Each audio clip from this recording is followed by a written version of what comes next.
Get ready to hear a truth that Zara did everything she could to hide. In this video, a former company executive reveals shocking details about how slaves, including children, were exploited in factories in Asia to support the brand's billion-dollar model. This straight-up account from someone behind the scenes will expose the dark side of fashion and change the way you view the industry forever. The truth is closer than you think, and it is as disturbing as it is revealing. His story begins like this. I worked on the board of Zara for over a decade, and there are things I've never been able to erase from my mind. One of them is what I personally saw in some of the factories that supplied the brand, especially in Asia, especially China. I remember visiting one of these factories. The first thing that caught my attention was the smell, a mix of chemicals and sweat. There were hundreds of people working in a suffocating environment without adequate ventilation. The windows were covered with old cloths to hide the interior from prying eyes. The conditions were inhumane. I saw workers, many of them teenagers, working long hours, 14, 16, or even 18 hours a day. The break was minimal, and the tiredness was written all over their faces. I remember a young woman, probably under 20, who passed out from exhaustion right in front of me. When I asked what was going on, the supervisor just shrugged and said, "That's normal here." People there earned meager wages, less than $2 a day in some cases. For them, it was as if there was no choice. Some told me that they had debts to their employers, which made it impossible to escape the cycle of exploitation. It was practically forced labor, even if it was masked under the name of employment. There were also workers who lived in accommodation next to the factory. When I say lodges, I mean tiny rooms where 6 or 7 people shared the space with mattresses thrown on the floor. This was not only a human rights violation, but also a disaster waiting to happen. I remember thinking, if this were exposed, that would be the end. I wonder to this day how this didn't come to light more intensely. At the time, I tried to raise the issue with other executives, but was ignored. They said that the cost of improving working conditions was very high, and that the priority was to maintain the efficient production model. This silence and collusion, unfortunately, sustained Zara's meteoric rise. The brand image was what mattered. What happened behind the curtains should stay there. If there's anything that needs to be said about Zara's production model, it's that it was built to function like a relentless machine. Working behind the scenes, I saw up close how this system depends, directly or indirectly, on something that can only be described as modern slavery. And believe me, this is not an exaggeration. To maintain the absurdly fast production cycle, the famous fast fashion concept, where new collections arrive in stores weekly, Zara depended on factories in Asian countries, especially in China, where labor is incredibly cheap and the workers' rights are practically non-existent. In these factories, the idea of human dignity disappears. I remember visiting a unit where production was so intense that workers weren't even allowed to get up from their chairs except for timed trips to the bathroom. Many even used diapers to avoid penalties for wasting time. I saw workers sewing on machines that hadn't been turned off in weeks. Managers said that the cost of stopping machines for maintenance was greater than dealing with possible accidents at work. On another occasion, I came across an almost feudal system. Workers were recruited from poor Asian villages with promises of better wages, but once they arrived at factories, they were forced to sign contracts that put them in huge debt. They had to pay for transportation, uniforms, food, and even the bed they slept in, if you can call that a bed. It was a cruel tactic because these people were trapped, unable to leave their jobs. The factory literally became his prison. Most disturbing was the use of children. In certain smaller units which served as subcontractors, I saw children of 10, 12 years old working side by side with adults. When I questioned why this was allowed, I was told, "Here, this is how families survive. If the child doesn't work, the family doesn't eat." It was impossible to ignore the fact that Zara directly benefited from this type of exploitation. The numbers were impressive. Each production unit could produce thousands of pieces per day, and costs were so low that sometimes a t-shirt we sold for $20 didn't even cost 50 cents to produce. This absurd margin was the heart of Zara's business model. To sustain this, factories were pushed to the limit, and workers were treated like disposable tools. Personally, what bothered me most was the company's talk about sustainability and ethics. They created beautiful advertising campaigns, but behind the scenes, no one cared about what happened in these factories. Profits were above any moral concern. The logic was simple. If a supplier was caught in any illegal practice, Zara simply cut the contract and found another cheaper supplier. There was never a real attempt to solve the problem. Looking back, I know I was complicit. I saw these practices daily, and for years, I kept quiet. Today, I think about the faces of the people I met in these factories, women, men, and children, who carried the weight of a billion-dollar brand on their shoulders. For them, there was no future, just an endless routine of work and suffering. One of the biggest lies I heard while serving on the Zara board was the promise of tight control in the supply chain. On paper, it seemed like the company was committed to ethics, but in practice, this was a carefully constructed facade. When I visited some of the factories in Asia, especially in China and Southeast Asia, it was clear that there was no real control. Zara outsourced most production to local suppliers, who in turn subcontracted to smaller workshops. Many of these workshops were practically invisible, hidden in alleys or in remote industrial areas. On one of these visits, I discovered that even the main factory managers did not know how many subcontractors were involved in production. It was an intentionally chaotic system, designed so that no one would be held accountable. The truth is that Zara depended on these subcontractors to cut costs to the extreme.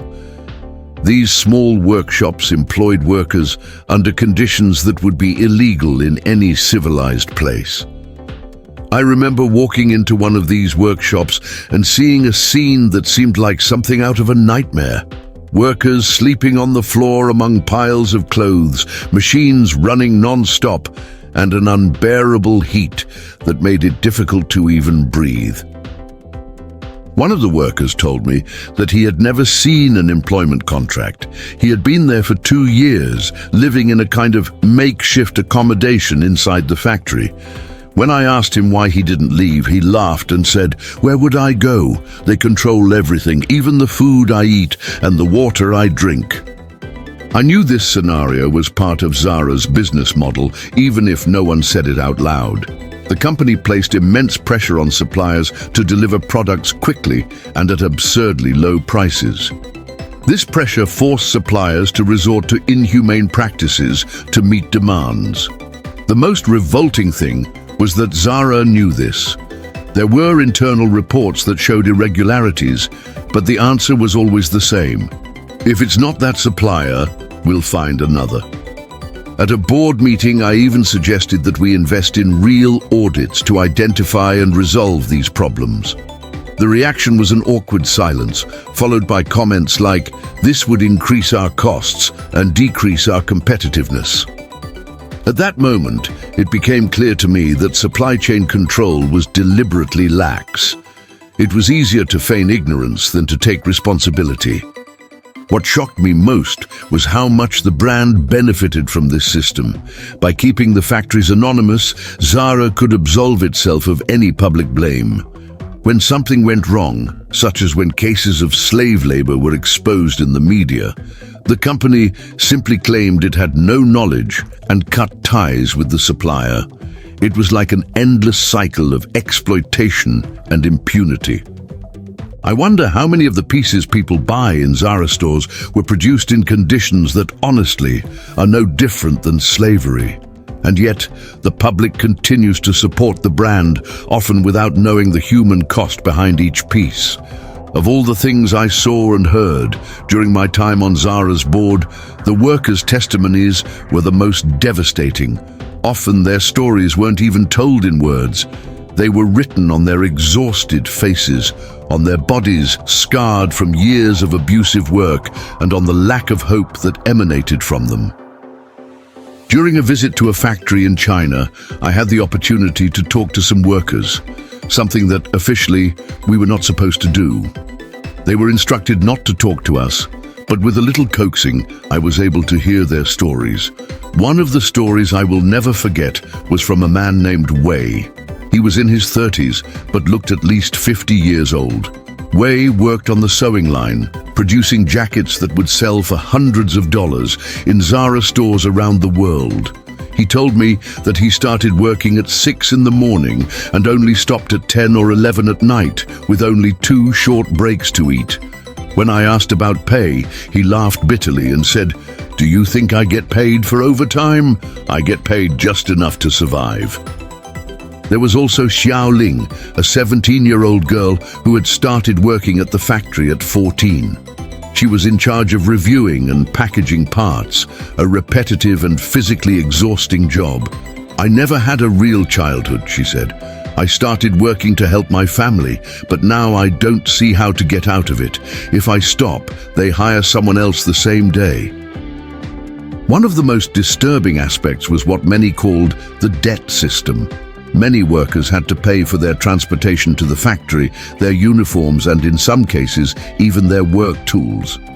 They were trapped in a cycle of debt, where any attempt to get out was crushed by contractual penalties or the threat of being blacklisted.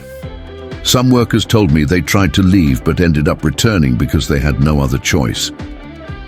I also remember visiting a small underground workshop that operated as a subcontractor to one of the main factories. The place was unhealthy, with moldy walls and poor lighting. There, I met a woman who worked with her 10-year-old son. He helped sew on buttons, a simple task, but one that required long hours of repetition. I asked her if she wasn't afraid of being caught employing a child, and she replied, "If I don't bring my child, they'll pay me less. It's the only way we can survive." The most revolting thing was that these testimonies never reached the highest levels of the company. Even when someone tried to report something, the response was always the same.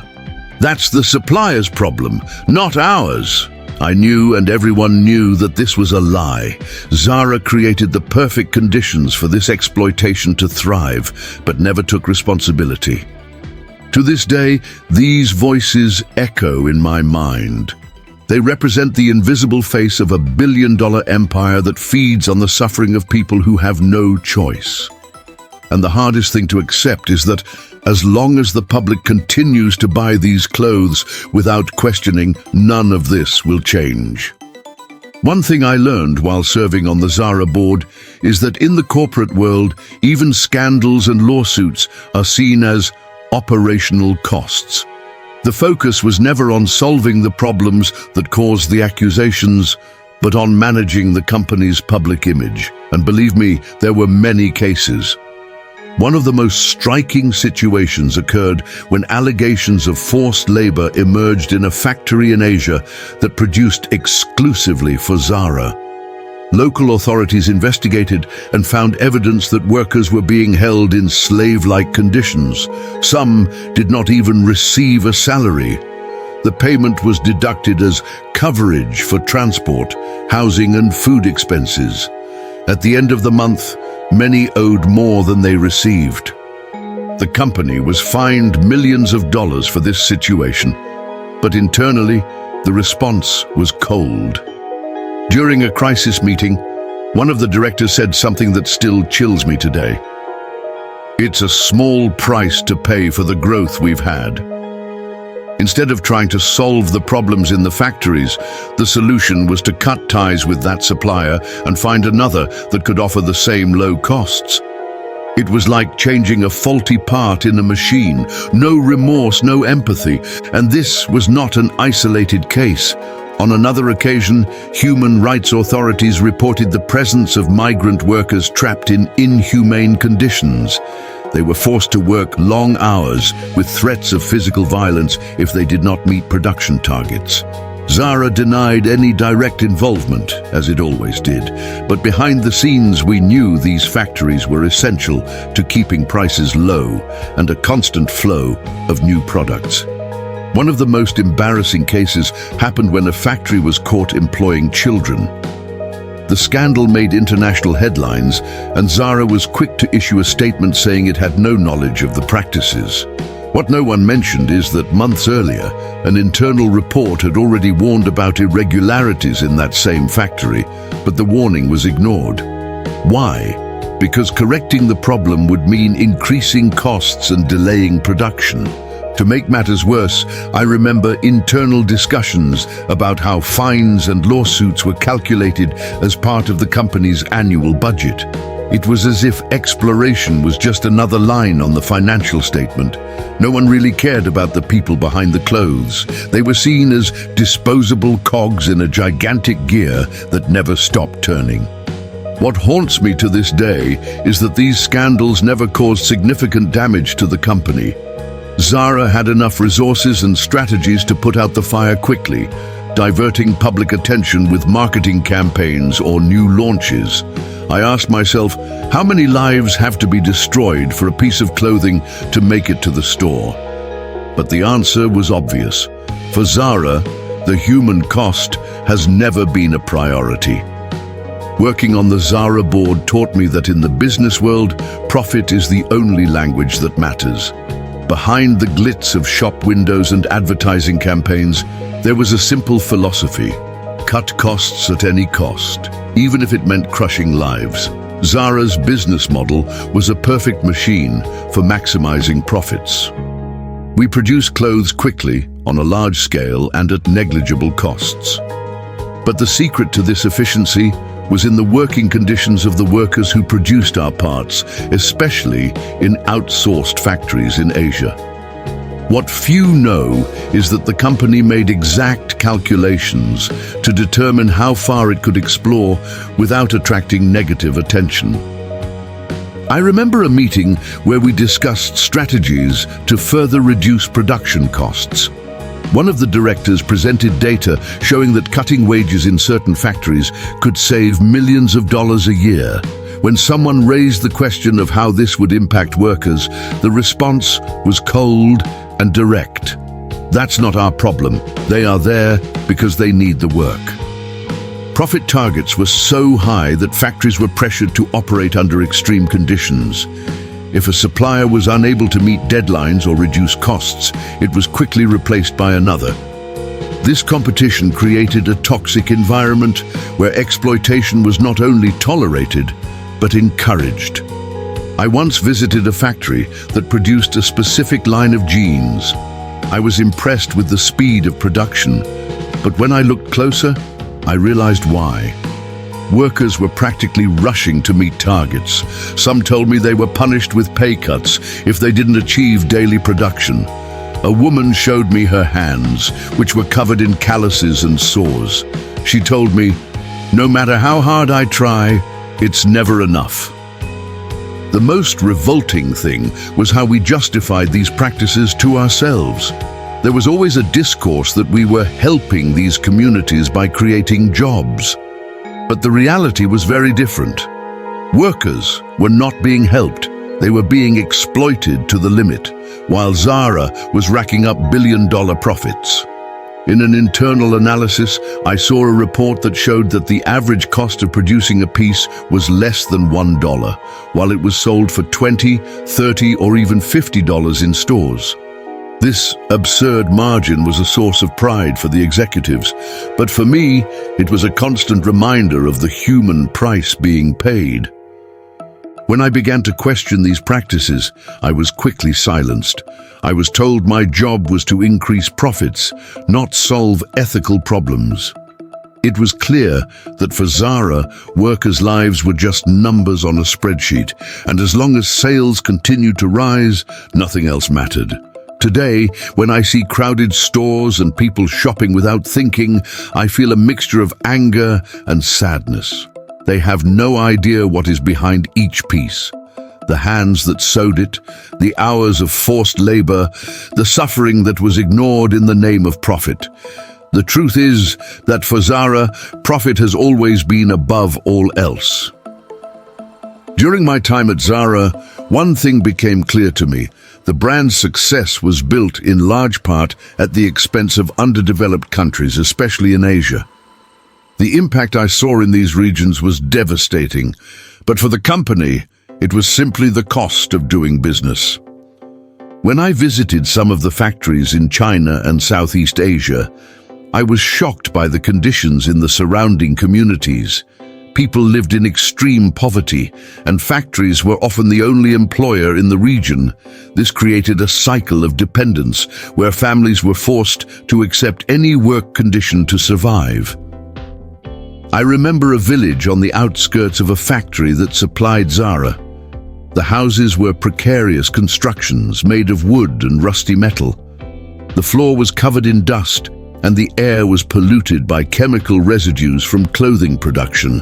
Many entire families depended on factory work, but what they received was barely enough to cover basic needs. I spoke to a man named Lee, who had worked at the factory for over a decade. He told me that, at the beginning, he believed that working there would be an opportunity to improve his life. But as the years went by, he realized he was trapped in a cycle of poverty. "What I earn is just enough to keep coming back tomorrow," he said. "There is no future here." Another serious problem was the health of workers. Many factories did not provide adequate protective equipment, even when dealing with dangerous chemicals. I saw workers inhaling toxic fumes without masks and handling corrosive paints without gloves. Many developed respiratory problems and skin diseases, but had no access to medical care. Women were particularly vulnerable. They made up the majority of the workforce and often received even lower wages than men. I saw pregnant women being forced to work until the last moment before giving birth because they couldn't afford to miss a single day's pay. Some told me they returned to work just days after giving birth. The economic impact of these factories on communities was a double-edged sword. On the one hand, they offered employment where there had previously been no opportunity. But on the other, they perpetuated a system of exploitation that kept people trapped in poverty. Workers had no bargaining power and were completely dependent on the goodwill of companies, a goodwill that, in most cases, did not exist. For Zara, these conditions were a strategic advantage.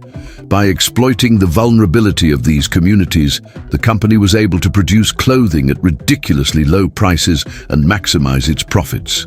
Internally, we knew the social impact was negative, but there was always a ready justification. We're creating jobs and helping these people survive. However, that was just an excuse. The truth is that Zara could do much more to improve the working and living conditions of these communities, but it chose not to. It was easier and cheaper to keep the system as it was, a system that exploited the poorest and most vulnerable to feed the insatiable appetite of the fast fashion market. To this day, I can't forget the voices of the people I met in those communities. They remind me that while the world applauds Zara's success, millions of people continue to pay the price with their lives. This is the true impact of building a billion-dollar empire on top of underdeveloped countries. Working on Zara's board, I realized that the company's most powerful strategy wasn't its impeccable logistics or its successful collections. It was its silence. Silence was the most effective weapon to prevent scandals and accusations from tarnishing the brand's reputation. The order was clear. Never admit guilt, never give details, and above all, never compromise the business model. Zara knew that in the modern world, the public's attention span is short. Scandals come and go, and as long as the company remains vague and evasive in its responses, most people quickly forget. This strategic silence was no coincidence. We had a highly trained public relations team whose main job was to deflect attention and stifle any serious accusations. When allegations of forced labor in Asian factories emerged, the company's response was the same as always. A generic statement stating that we do not tolerate unfair labor practices in our supply chain. But what no one knew was that internally there were no real plans to investigate or fix the problems. The priority was to protect the brand, not the people. I remember a specific case in which a major newspaper exposed inhumane conditions in a subcontracted factory. Reporters were able to document workers sleeping next to machines, children sewing clothes, and adults working to the point of exhaustion. When the story gained prominence, there was panic among the board. But instead of addressing the issue, the order was to immediately cut ties with the supplier and issue a statement saying the company was taking necessary action. The silence was also internal. Reports showing poor working conditions rarely reached the top of the hierarchy. There was always an intermediary willing to smooth information before it reached senior executives. It was a system designed to ensure that no one had to deal with the uncomfortable reality of what happened in factories. Personally, what bothered me most was the cynicism behind these decisions. There were discussions about how to control the narrative and manage public perception, but never about how to actually solve the problems. I once suggested that we invest in real, transparent audits. The response I got was, "We can't open this Pandora's box. If we look too closely, we won't like what we see." What surprised me most was how well this strategy worked. The public continued to buy, the stores remained crowded, and profits only grew. Few people stopped to question Zara's practices, and even those who did ended up giving up due to a lack of clear answers. Silence, after all, is a powerful shield. To this day, I wonder how a company could maintain this facade for so long. Zara built a billion-dollar empire on human suffering, but managed to hide this reality behind brilliant campaigns and an image of modernity and innovation. It's a reminder that sometimes what isn't said can be even more powerful than any statement.